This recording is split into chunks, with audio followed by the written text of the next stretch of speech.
Hello bachcho, let's read the question. The question says crossing over that results in genetic recombination in higher organisms occurs between 1.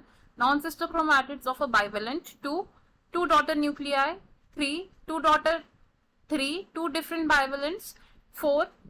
Sister chromatids of a bivalent.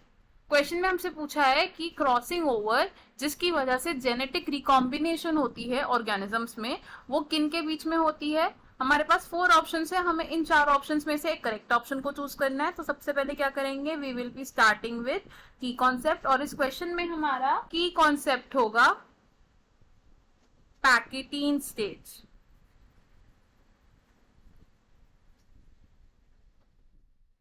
Pachytene stage क्या होता है, ये है third stage of prophase 1। Third stage of prophase 1। और इस stage में क्या होता है, रिकॉम्बिनेशन एंड क्रॉसिंग ओवर।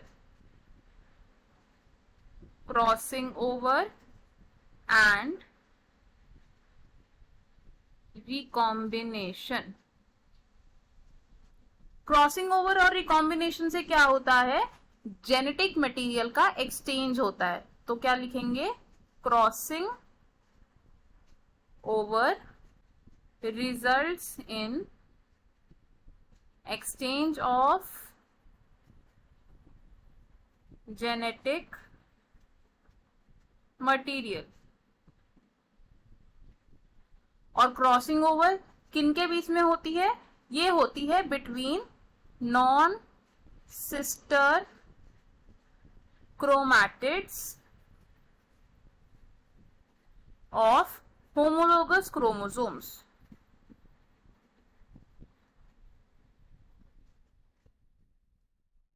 यानी कि दो होमोलोगस क्रोमोसोम्स के जो नॉन सिस्टर क्रोमैटिड्स होते हैं ये ओवरलैप होते हैं, जिसकी वजह से क्रॉसिंग ओवर होती है और जेनेटिक मटेरियल का एक्सचेंज होता है।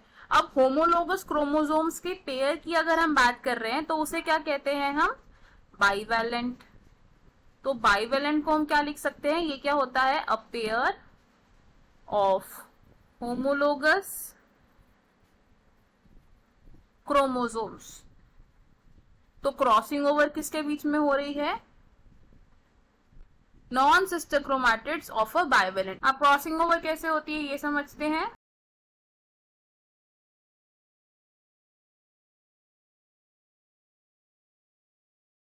तो इस डायग्राम में हम क्या देख रहे हैं, ये जहां पर ओवरलैपिंग हुई है ये क्या है, एक क्रॉसिंग ओवर साइट है। और ये किसके बीच में हुआ है, between the non sister chromatids of a bivalent. यानी कि ये क्रोमैटिड और ये क्रोमैटिड, ये क्या है, नॉन सिस्टर क्रोमैटिड। और अगर हमें समझना है कि सिस्टर क्रोमैटिड क्या होते हैं, तो सिस्टर क्रोमैटिड्स होते हैं एक ही क्रोमोसोम के। तो ये है हमारे सिस्टर क्रोमैटिड्स। तो हमें हमारे क्वेश्चन का आंसर मिल गया। हमसे क्वेश्चन में पूछा था क्रॉसिंग ओवर किस में होती है, हमारा आंसर क्या होगा, ऑप्शन 1 यानी कि non sister chromatids of a bivalent. हम लिखेंगे ऑप्शन 1 इज करेक्ट। अब देखते हैं बाकी ऑप्शंस क्यों इनकरेक्ट है। ऑप्शन 2 से 2 डॉटर न्यूक्लिया, तो डॉटर न्यूक्लिया के बीच में क्रॉसिंग ओवर नहीं होती, इसलिए ऑप्शन रॉन्ग हो जाएगा। ऑप्शन 3 से 2 डिफरेंट बायोवेलेंट्स, 2 डिफरेंट बायोवेलेंट्स के बीच में क्रॉसिंग ओवर बिल्कुल नहीं होती है, इसलिए ये ऑप्शन भी रॉन्ग हो जाएगा। एंड ऑप्शन 4 से sister chromatids of a bivalent, तो सिस्टर क्रोमैटिड्स क्रॉस ओवर नहीं शो करते, इसलिए ये ऑप्शन भी रॉन्ग हो जाएगा। सो हमारा करेक्ट और फाइनल आंसर क्या है, option 1। I hope you understood it well. All the best, thank you.